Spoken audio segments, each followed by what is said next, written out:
Bookends. Welcome to 10-Minute Book Review. I'm 10. This week's book review is going to be on Early Departures by Justin A. Reynolds. Let's see if this adjusts. Let's bring it in. A little bit dark. So we like to start off every book review with a star point, as in out of 10 stars, how many stars does this particular book garner, and a rating, like if this was a movie or a TV show, what would it be rated? I am of two minds with this book. So I'm going to give you the professional ratings first and then the personal ratings after that, because you may be looking at this for objective reasons, and so I want to give you something that is objective. So my professional rating for this book would be 6 out of 10 stars. It was good. It was not as good as Opposite of Always. If you are unfamiliar with this author and this is your first book by him, you may not be taken in by it, but it was still a good book overall. Rating wise, if this was a movie or a TV show, the actions that go on within it are pretty tame. Physically, it does talk about death, but there isn't any gore. There isn't anything that would shock a child or anything that would shock a teenager in it. However, there is a lot of cursing, or at least more than what I expected from this particular author. So even though the subject matter is PG, if it was a movie in theaters, it would probably be R because of how much language is used. But I do believe that because it is YA, it is geared towards young adults, that a lot of that would be curbed.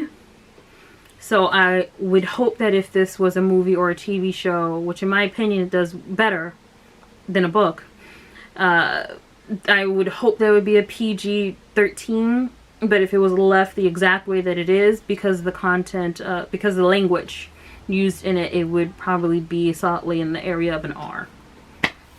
And so jumping right on in, this book centers around a boy by the name of Jamal, whose best friend, or ex-best friend, Quincy, is,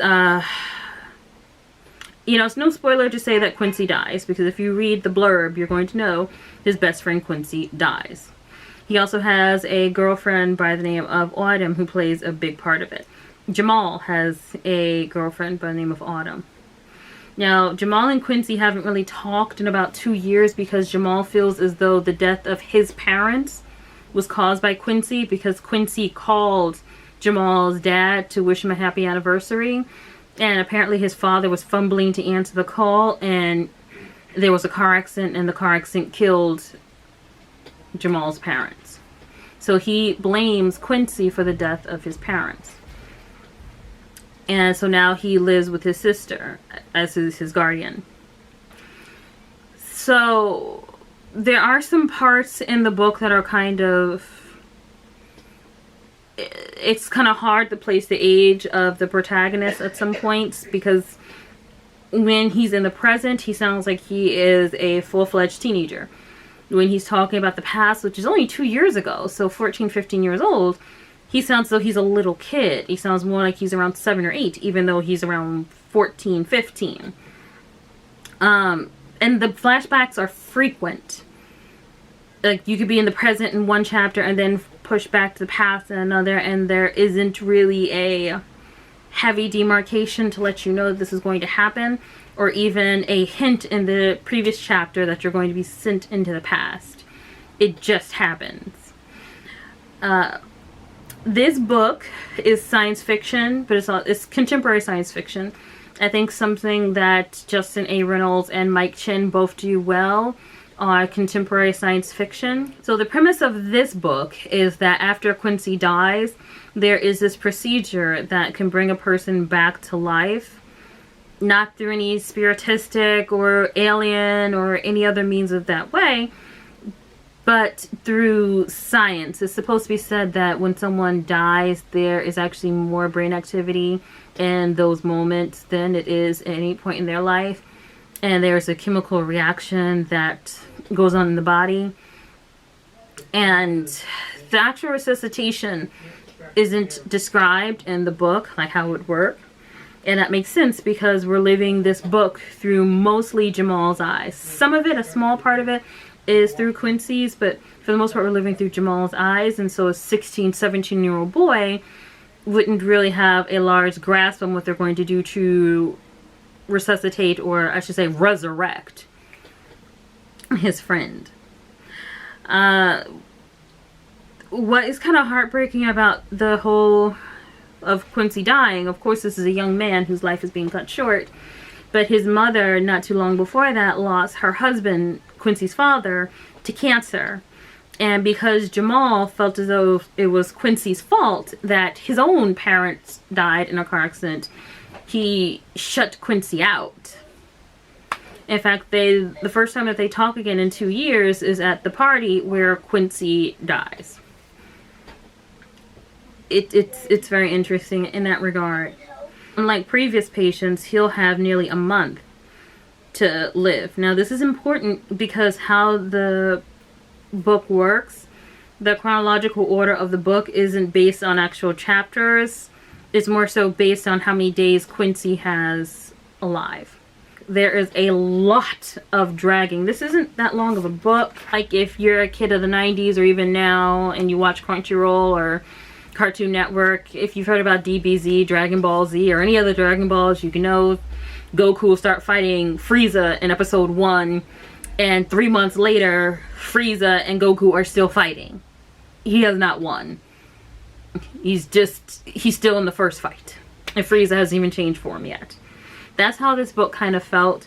You could start in one section of Jamal's life, or even of Jamal's day, and by 6 or 7 chapters later, you are still within a few hours of that day. In fact, the whole book is, or the biggest premise of the book is that Jamal is trying to rekindle his friendship with Q. He's trying to make things right with him, and that this boy is resurrected. So from chapter 1, I believe this doesn't actually happen until, let me have a look.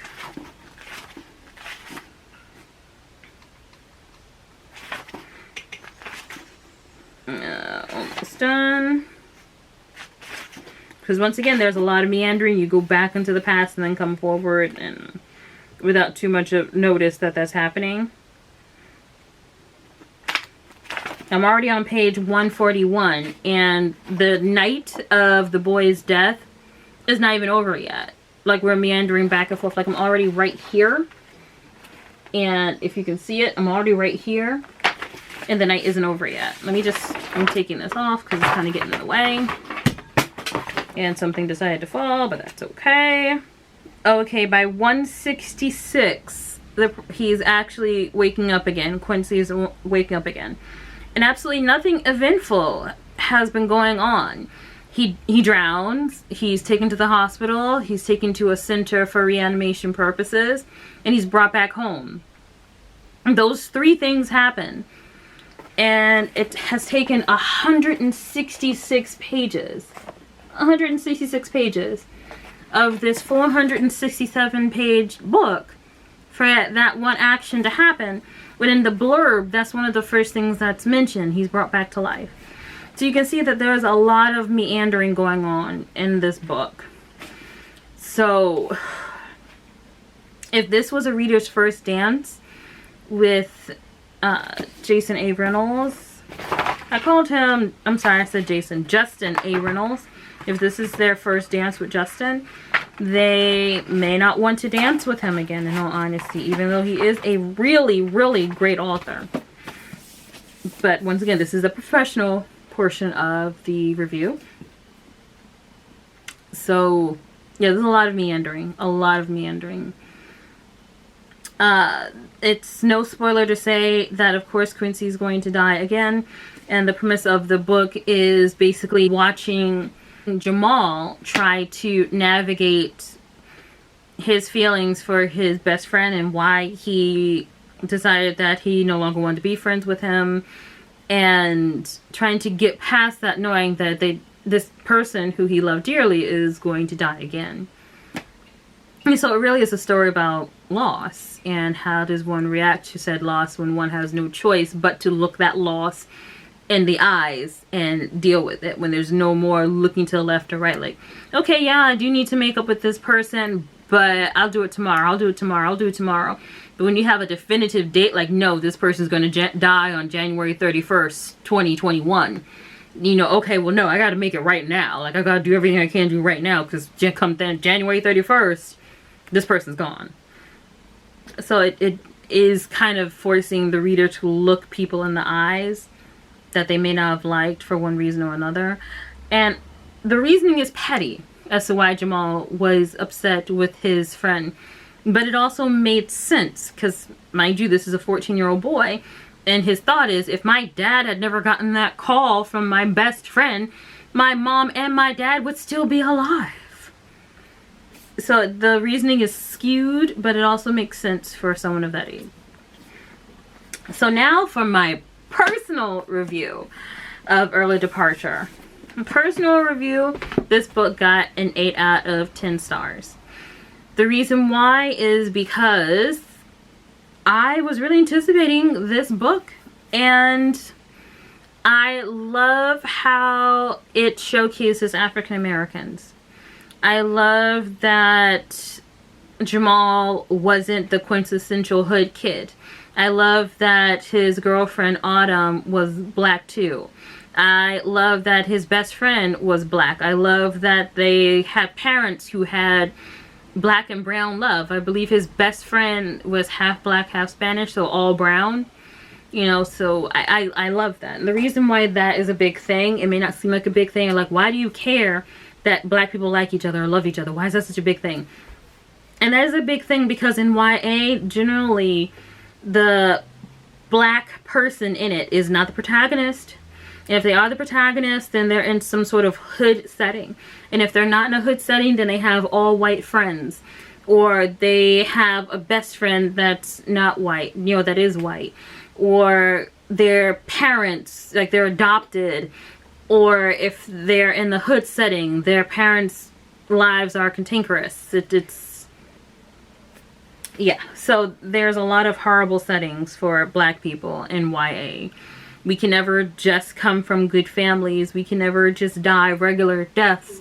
We can never just fall in love with another black person. We always have to fall in love with someone of another color, or be hurt by someone of another color, or be jilted by someone of another color, as opposed to seeing these relationships grow and blossom and perhaps even fall apart, but for regular reasons, not because someone's on drugs, or because someone went to jail, or because someone's in that thug life, or because someone's in a gang, you know, just for regular, we didn't work out type reasons. Also, I love how it showcased black love and how it kind of shows people how black love works. So an example of that is Jamal and Autumn. So Jamal's girlfriend Autumn, she gets upset with him because he won't say that he loves her. And the reason why he won't say that he loves her is because he believes that everything that he loves, the universe will try to take away. So if he doesn't say that he loves that person or that thing, then the universe won't come for it. Even though she was upset, she was mad, she was whatever, and she let him know that she was upset and mad and whatever, she still stuck by him when he needed her. Because that is how black women are. If we love you, if we found someone that we consider to be a good man, as long as they don't do us horribly wrong, we will stick by them. We will yell at them. Yes, we will call them out. We will remind them periodically, remember when you did such and such? Yeah, don't do that again. But we will stick by that man. And that is exactly who Autumn was. She stood by her dude. Jamal wasn't a horrible person. He's a teenager who doesn't quite know how to process his emotions, and he has a lot of emotions coming at him. And can you imagine losing your parents and your best friend within one high school career? And his sister is pregnant. And it's not a horrible pregnancy. She's not like, oh my god, I'm a single mom. Like, no, it's not that kind of a pregnancy. It's like, I'm pregnant. I'm going to have a baby. That is life. So I love that about it. It did meander a lot, but if I'd had more of a warning of when I was going to be flashed back, then I probably would have enjoyed it more. But I do love being able to get to know more about a character, and through the meandering we get to learn more about Q. So he and Jamal had this, so it's called Tuber One, but it's really supposed to be YouTube.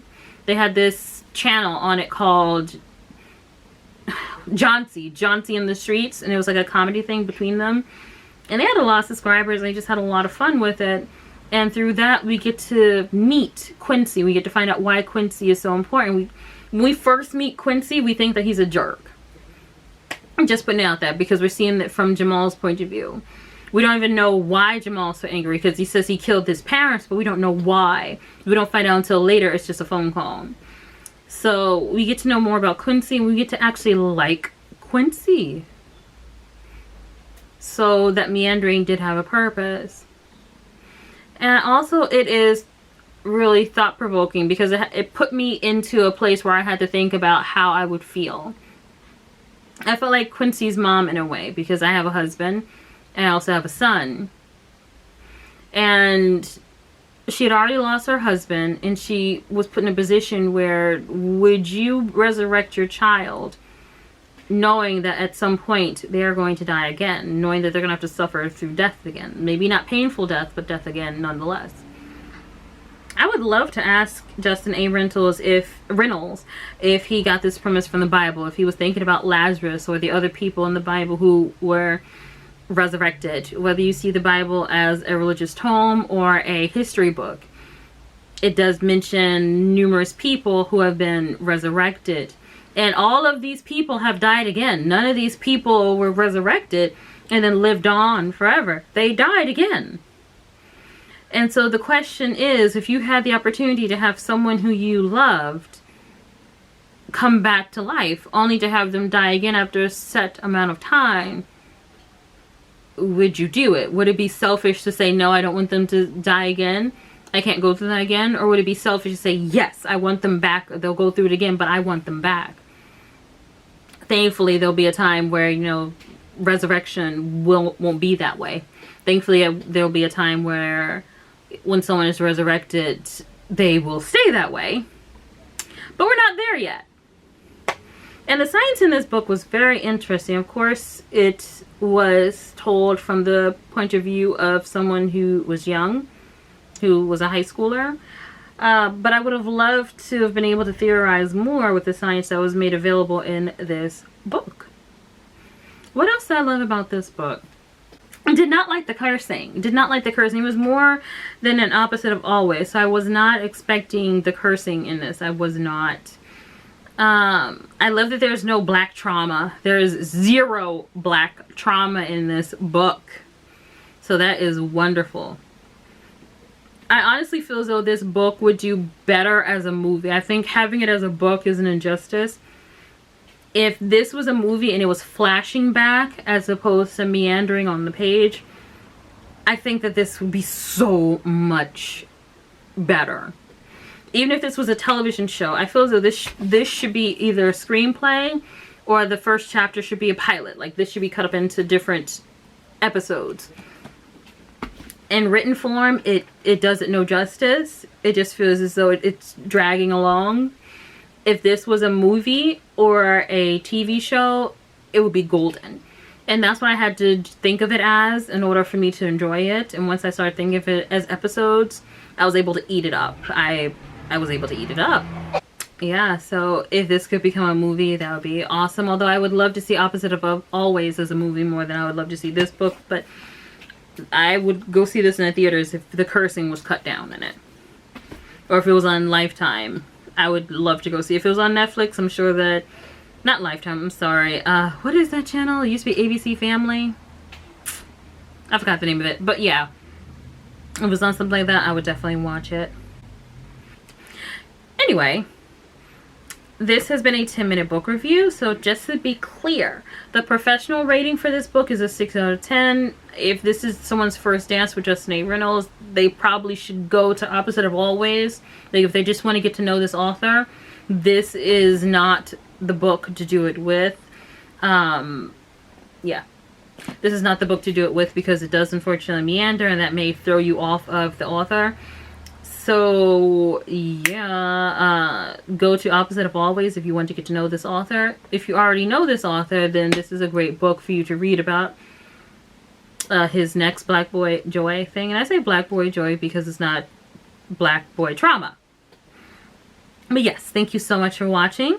If you like what you see, please like and subscribe. Bye, Bookends.